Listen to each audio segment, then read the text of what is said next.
আমরা কিভাবে সহজেই গড় গতিবেগ, গতিবেগ সহজে নির্ণয় করা যায় তার একটি সহজ কৌশল দেখব।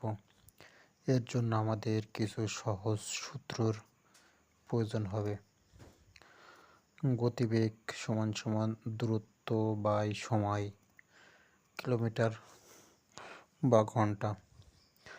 সময় সমান সমান দূরত্ব বাই বেগ। এছাড়া মিটার বা সেন্টিমিটার থেকে কিলোমিটার বা ঘন্টায় করতে হলে 18/5 দিয়ে গুণ, এবং আবার কিলোমিটার বা ঘন্টা থেকে মিটার বা সেকেন্ডে করতে হলে 5/18 দ্বারা গুণ করতে হয়।